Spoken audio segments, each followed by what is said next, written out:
നടക്കുന്ന ഓരോ കാര്യങ്ങളും കൃത്യമായി എന്നെ വിളിച്ച് അറിയിക്കണമെന്ന്. നീ വേറെ എന്തെങ്കിലും പറയുന്നുണ്ടെങ്കിൽ പറ ചാന്ദിനി. എനിക്ക് ആ പെണ്ണിനെ കാണുമ്പോൾ തന്നെ ദേഷ്യം കയറാൻ തുടങ്ങും. ഒരു നിമിഷം കൊണ്ടല്ലേ നമ്മുടെ പ്ലാനുകളെല്ലാം അവൾ കുളം തോണ്ടിയത്. എൻ്റെ സായു, നീ ഇതെല്ലാം മനസ്സിൽ വെച്ചുകൊണ്ട് നടന്നാൽ ബാക്കിയുള്ള നമ്മുടെ ഒരു പ്ലാനും നടക്കത്തില്ല. അറിയാലോ, ഞാൻ ആ തറവാട്ടിൽ അഗ്നിയുടെ ഭാര്യയായി കയറിയാൽ മാത്രമേ നമ്മുടെ പ്ലാനിങ് പോലെ എല്ലാം മുന്നോട്ട് നടക്കൂ. എൻ്റെ ചാന്ദിനി, നീ ബുദ്ധിയില്ലാത്തതുപോലെ അഭിനയിക്കുകയാണോ അതോ നീ മന്ദബുദ്ധിയാണോ? നിനക്ക് ഭാര്യ ആകണമെങ്കിൽ ആ കുരിശിനെ അവളെ ആദ്യം ഓടിക്കണം അവിടെ നിന്ന്. അതിനെന്തെങ്കിലും വഴിയുണ്ടെങ്കിൽ ആദ്യം അത് പറയാൻ നോക്ക്. മോളെ സായു, ഇവളെക്കാളും വലിയ പുലിയായിരുന്നു ആ ശ്രേയ. അവളെ നമ്മൾ ഒതുക്കിയില്ലേ, പിന്നെയാണോ ഈ പീറ പെണ്ണ്? നീ ഒന്നുകൊണ്ടും ടെൻഷൻ അടിക്കാതെ.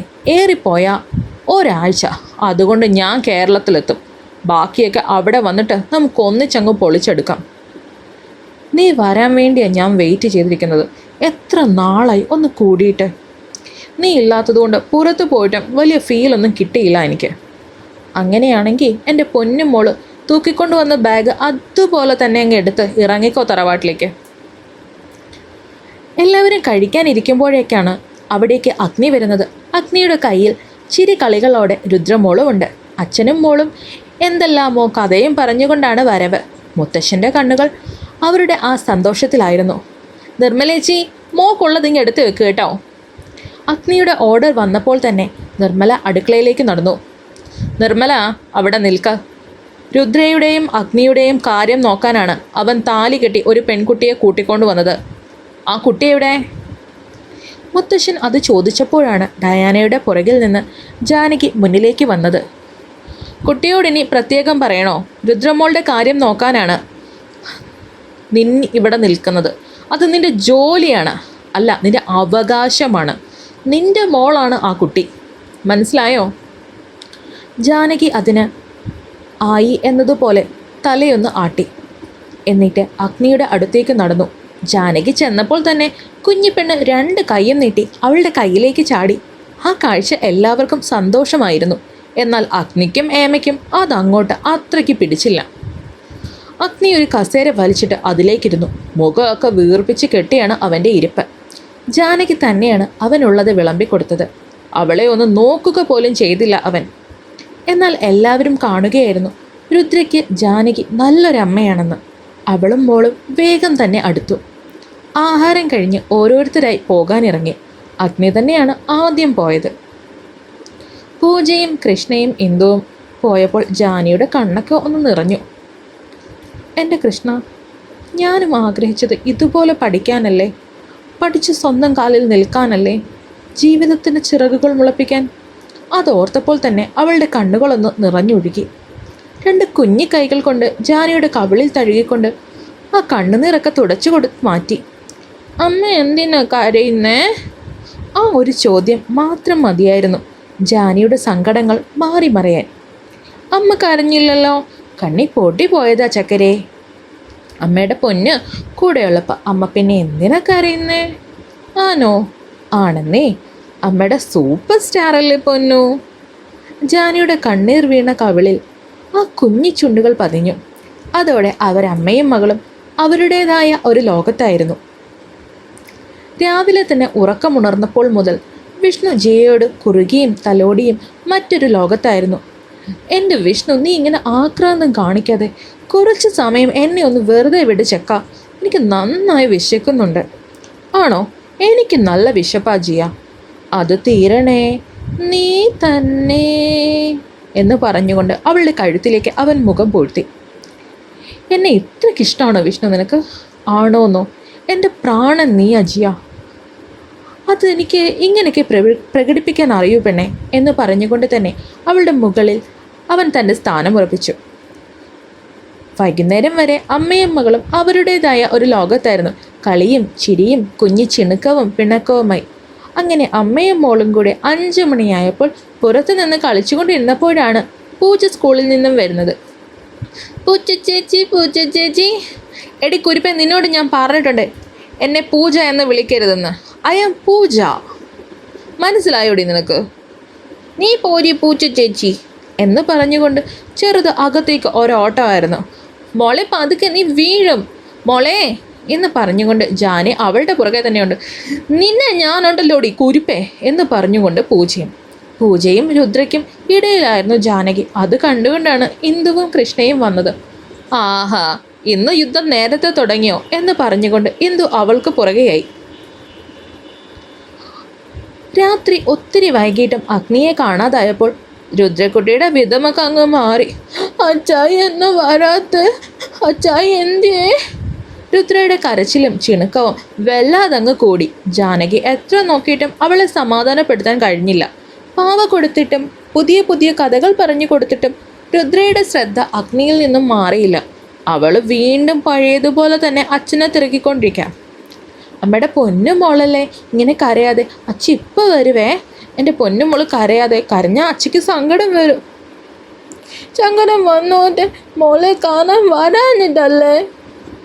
അയ്യോടാ, അച്ഛൻ ഇപ്പം വരും. ഇങ്ങോട്ട് വരുന്ന വഴിയുണ്ടല്ലോ, അവിടെ വഴിയൊക്കെ ബ്ലോക്കായി, അതല്ലേ അച്ഛൻ താമസിക്കുന്നേ? സത്യം സത്യം, അമ്മ പൊന്നോട് കള്ളം പറയൂടാ. ഒരു തരത്തിൽ ജാനകി അമ്മുവിനെ തൻ്റെ തോളിലിട്ട് ആ മുറിയിൽ കൂടെ അങ്ങോട്ടും ഇങ്ങോട്ടും നടന്നുകൊണ്ടിരുന്നു. അമ്മ പാട്ട് പാട്, അച്ചായി പാടും. ആണോ, അമ്മ പാട്ട് മോന് പാടിത്തരാവേ എന്ന് പറഞ്ഞുകൊണ്ട് ജാനി അവളുടെ തോളിൽ തട്ടിക്കൊണ്ട് പാട്ട് മൂളി തുടങ്ങി.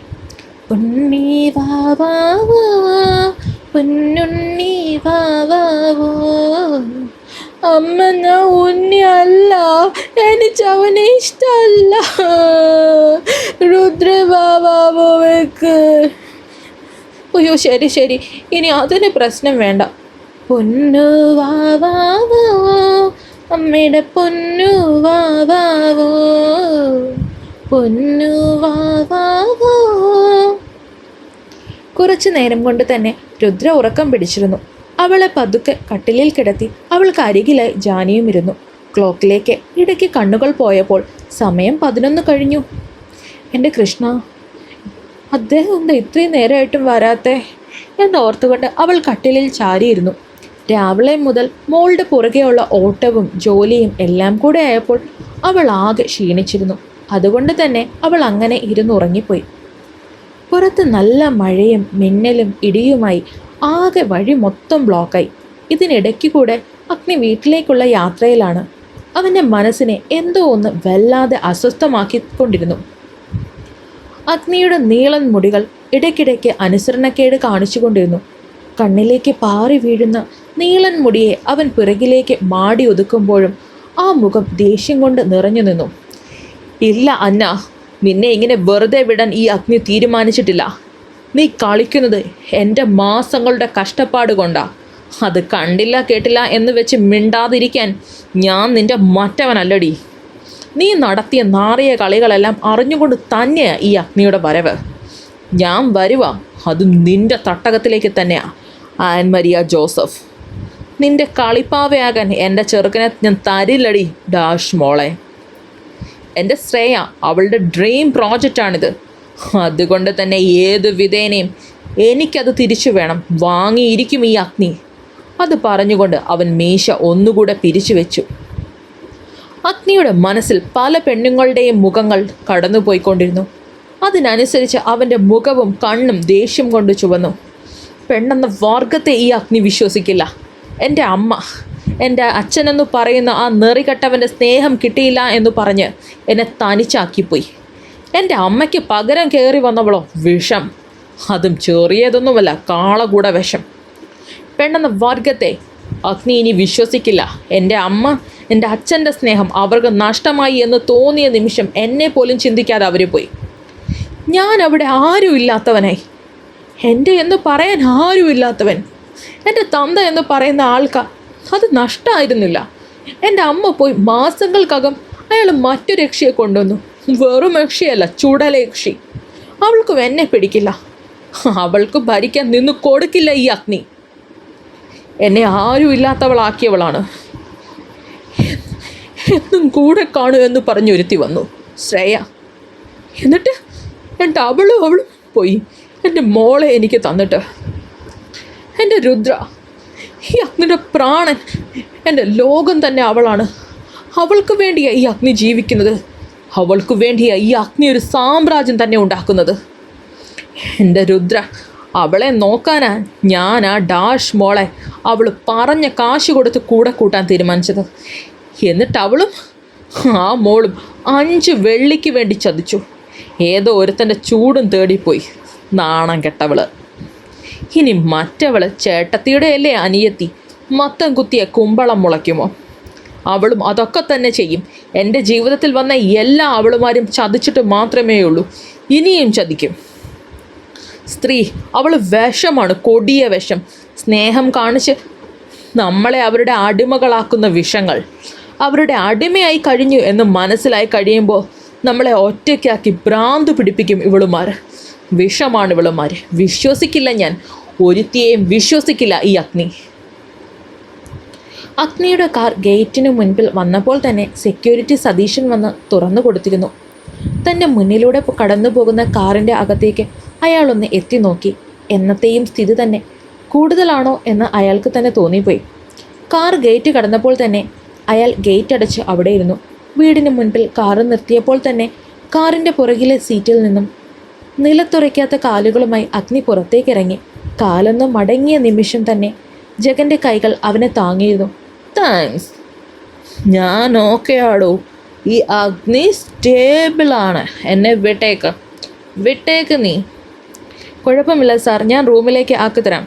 No no no no no, അവിടെ എൻ്റെ ഭാര്യ കണ്ണിൽ എണ്ണയും കത്തിച്ച് കാത്തിരിക്കും. കൊച്ചു കള്ളി, എന്നെ കണ്ടാലേ ഉറങ്ങൂ എന്നും പറഞ്ഞ് അവൻ മുന്നോട്ട് പോയി. പാൻറ്റിൻ്റെ പോക്കറ്റിൽ നിന്ന് കീ എങ്ങനെയൊക്കെയോ എടുക്കുന്നത് അത് ഡോറിൽ എങ്ങനെയോ കുത്തിക്കയറ്റി തുറന്നതും എല്ലാം ജഗൻ നോക്കി നിന്നു. ഇടറുന്ന കാലടികളോടെ അഗ്നി അകത്തേക്ക് നടക്കുമ്പോൾ വേദനയോടെ അത് കണ്ടു നിൽക്കാൻ മാത്രമേ ജഗന് കഴിഞ്ഞുള്ളൂ. നിറഞ്ഞ കണ്ണുകൾ ഒന്ന് തുടച്ചുകൊണ്ട് ജഗൻ സതീഷിൻ്റെ അടുത്തേക്ക് പതുക്കെ അങ്ങ് നടന്നു. ജയ, ഇന്നേതാ അവസ്ഥ? അവസ്ഥ സ്ഥിരം തന്നെ. ഇന്ന് കഥ പറച്ചിലിൽ ആ പെങ്കൊച്ചു കൂടെ ഉണ്ടെന്ന് മാത്രം, വേറെ വ്യത്യാസമൊന്നുമില്ല. എങ്ങനെ നടന്ന കൊച്ചനായിരുന്നു, ശരിക്കും ഒരു കൊമ്പൻ. പറഞ്ഞിട്ടെന്താ കാര്യം? നല്ല തലയെടുപ്പും ഗൗരവവും. അന്നൊക്കെ ആ മുഖത്ത് മായാത്തൊരു പുഞ്ചിരി ഉണ്ടായിരുന്നു. എൻ്റെ ജയ, ആരും ഒന്ന് നോക്കി നിന്നു പോകും. അതുപോലെ തെളയെടുപ്പായിരുന്നു ദേവർമഠത്തിലെ അഗ്നി എന്ന് പറഞ്ഞാലുണ്ടല്ലോ. അല്ല സതീഷ, എന്നും ചോദിക്കണമെന്ന് വെക്കും, ശരിക്കും എന്നാ പറ്റിയതാ സാറിൻ്റെ ആദ്യ ഭാര്യയ്ക്ക്? എൻ്റെ ജയ, അത് അപകടമാണെന്നൊക്കെ എല്ലാവരും പറയുന്നു. പക്ഷേ കൊലപാതകമാണെന്നും ഒളിഞ്ഞും തെളിഞ്ഞും പറയുന്നുണ്ട്. ആർക്കറിയാം സത്യം എന്താണെന്നും. പക്ഷെ ശ്രേയക്കുഞ്ഞ് അതൊരു ദേവത തന്നെയായിരുന്നു. ഇവിടെ ഇപ്പോൾ ഉള്ള പിശാചുക്കളെ പോലെയൊന്നുമല്ല. നല്ല സ്നേഹമുള്ള ഒരു പെങ്കൊച്ച്. ആ ചാടിത്തുള്ളി പോയ അഗ്നിയുണ്ടല്ലോ, അവനെ വരച്ച വരയിൽ നിർത്തുമായിരുന്നു ആ കുഞ്ഞ്. എപ്പോഴും കളിയും ചിരിയും സന്തോഷവുമായി ഒരു ഉത്സവം തന്നെയായിരുന്നു ഈ കുടുംബത്തിൽ. ആ കുഞ്ഞു പോയതിൽ പിന്നെയാണ് ഇതൊരു മരുഭൂമിയെ പോലെ ആയത്. കുഞ്ഞിൻ്റെ മരണശേഷം അഗ്നിയുടെ മുഖത്ത് പുഞ്ചിരി അതാരും കണ്ടിട്ടില്ല. എപ്പോഴും ഈ ഗൗരവവും ദേഷ്യവും വാശിയും പകയും ഒക്കെ സ്വന്തം ജീവിതം തന്നെ കളഞ്ഞോണ്ടാ. പണ്ട് പറയത്തില്ലേ, കാര്യത്തിൽ മന്ത്രിയും കർമ്മത്തിൽ ദാസിയും. അതായിരുന്നു ശ്രേയക്കുഞ്ഞ്. ഈ പോയ അഗ്നി കൊച്ചിന് മുൻപിൽ ഒരു പാവം പൂച്ചക്കുട്ടി. അഗ്നി റൂമിലേക്ക് കയറിയപ്പോൾ കാണുന്നത് രുദ്രയും അവളുടെ അമ്മൂസും കെട്ടിപ്പിടിച്ചുറങ്ങുന്നതാണ്. രുദ്രയുടെ മുഖം ആ മാറിൽ അങ്ങനെ അമർത്തി വെച്ചിരിക്കുന്നു. രുദ്രയുടെ കൈയും കാലും എല്ലാം അവളുടെ മുകളിൽ തന്നെ. അമ്മയുടെയും മകളുടെയും ഉറക്കത്തിൽ സ്ഥാനം തെറ്റിക്കിടക്കുന്ന ടോപ്പിനിടയിൽ കൂടെ കാണുന്ന ആ വയറിലായിരുന്നു അഗ്നിയുടെ കണ്ണ്. തൻ്റെ കുഞ്ഞിനെ 10 മാസം ചുമന്ന ആ വയറിനോട് അവൻ ആരാധനയായിരുന്നു, അതിൽ കൂടുതൽ പ്രണയവും. അഗ്നി ആ റൂമിൻ്റെ വാതിലടിച്ച് കുറ്റിയിട്ടു. പിന്നെ പതുക്കെ തൻ്റെ ഷർട്ട് ഊരി നിലത്തേക്കെറിഞ്ഞു. ഫോണും വാച്ചും ടേബിളിൽ വെച്ച്. അപ്പോഴും അവൻ്റെ കണ്ണ് കട്ടിലിൽ തന്നെയായിരുന്നു. പാൻറ്റിൻ്റെ ബെൽറ്റ് ഊരി അതും താഴേക്ക് തന്നെ ഇട്ടു. പിന്നെ പതുക്കെ കട്ടിലിൻ്റെ അടുത്തേക്ക് നടന്നു. കുഞ്ഞി രുദ്രയെ അമ്മയുടെ മാറിൽ നിന്നും എടുത്തു മാറ്റി ഭിത്തി സൈഡിലേക്ക് കടത്തി. അപ്പോഴും 2 പേരും ഒന്നും അറിയാതെ നല്ല ഉറക്കത്തിൽ തന്നെയാണ്. അഗ്നി പിന്നെ ഒന്നും നോക്കിയില്ല. 2 പേർക്കും ഇടയിലായി സ്ഥാനം പിടിച്ചു.